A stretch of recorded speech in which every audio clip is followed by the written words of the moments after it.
When people talk of the famed Irish Brigade in the American Civil War, the conversation usually is focused on the hard-fighting infantry regiments, 63rd, 69th, and 88th New York. But there was once supposed to be another component of that brigade, a dedicated artillery battalion, made up of Irish recruits from New York City. Today, that unit is almost completely forgotten.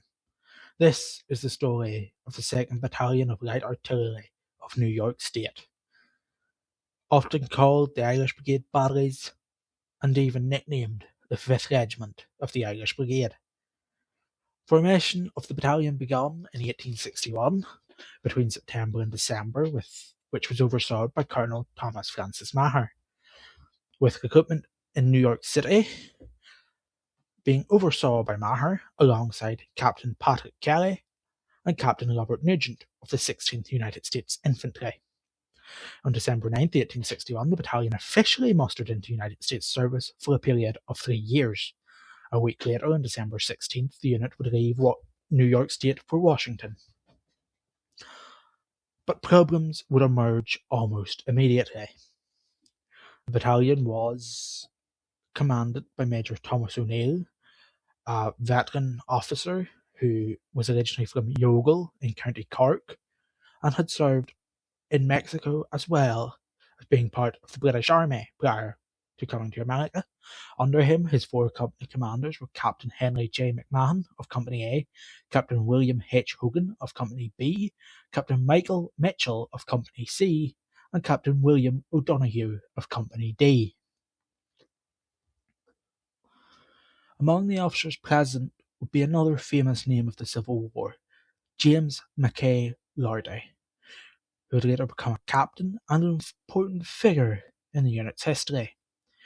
Lordy was Irish-born, being born in Donegal town, and emigrating to the United States. He would volunteer early in the war, serving in the 69th New York State Militia at Bull Run, and leading a daring escape attempt after his capture.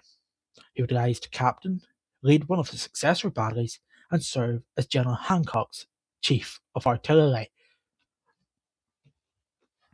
The battalion seemed promising on paper, but the reality was much more complicated. When the battalion arrived in Washington around the 21st of December 1861, Army officials discovered a serious problem. The companies were not recruited to full artillery strength. While artillery units were much smaller, they required trained men, horses, guns, and specialised equipment. The battalion had the manpower, but not the manpower to operate as 4 companies of artillery. So the War Department would order the consolidation and merge the 4 companies into 2 companies. Companies B and D would be merged to form Company A, and Company A and C would be merged to form Company B. Despite this early setback, the men remained attached to the Army of the Potomac, to the 1st Division of the 2nd Corps, and prepared for the coming campaigns of 1862. The battalion would operate in full during McClellan's Peninsula Campaign, seeing action at Seven Pines, also called Fair Oaks. However, during the 7 Days Battle, the battalion would be broken up and operate across different artillery units as sections, while still being labelled as part of the 2nd New York Light Artillery Battalion. In October of 1862, the battalion organisation was formally discontinued. Its 2 companies were redesignated as the 14th Independent Battery of New York Light Artillery and the 15th Independent Battery of New York Light Artillery.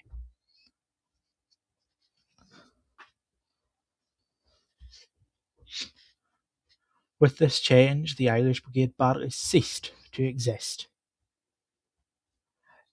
However, the men who had formed it would continue to fight in some of the most bloodiest and famous battles of the American Civil War. The 14th Independent Battery, the former Company A of the 2nd New York Light Artillery, would be commanded initially by William Hogan, then later James Mackay Larty, before Larty would of course be assigned to General Hancock's staff.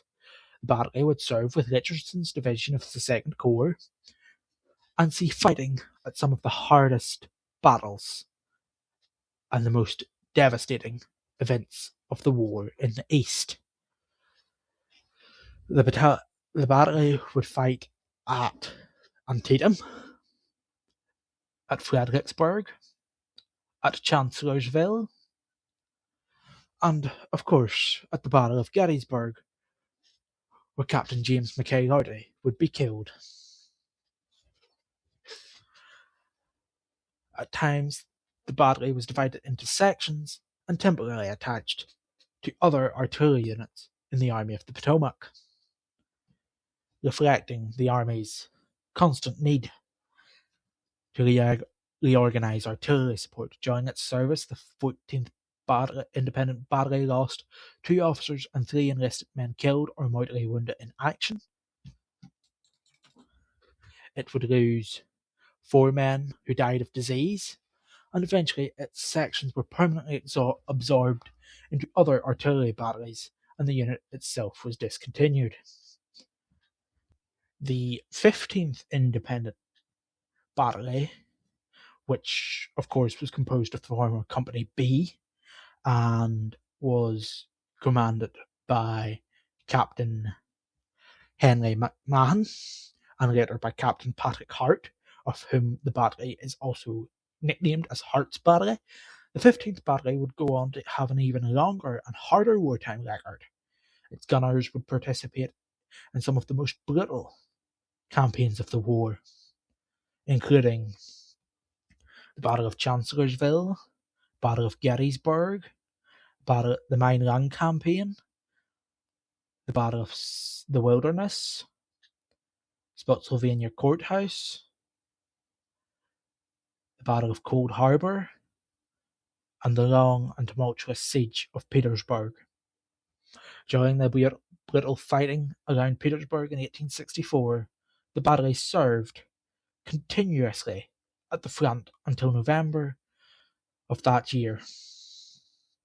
After being withdrawn from the lines, it returned to Washington and spent the winter of 1864 to 1865 serving in the defense of the capital with the 22nd Corps and in the Department of West Virginia. The 15th Battery would lose 9 men killed in action, 3 men dying of disease and other causes. When the enlistments of the original soldiers ran out in early 1865, the veterans and recruits would be consolidated with other artillery units in February.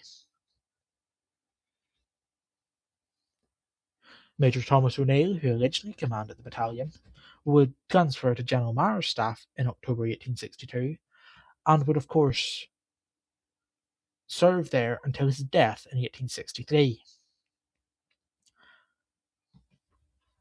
During this time we know that Major O'Neill was often referred to as Major Tom O'Neill. However, after his death, we unfortunately know very little about what happened to his family.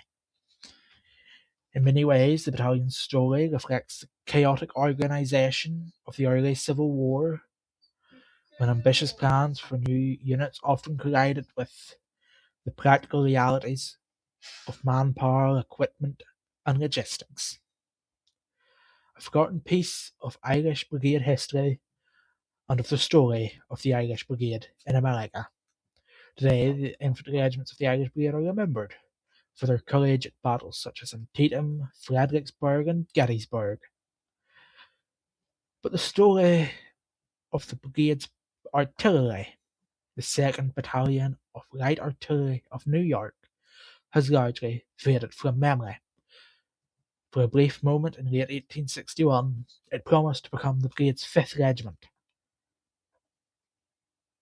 Instead, it would vanish as an organisation within a year.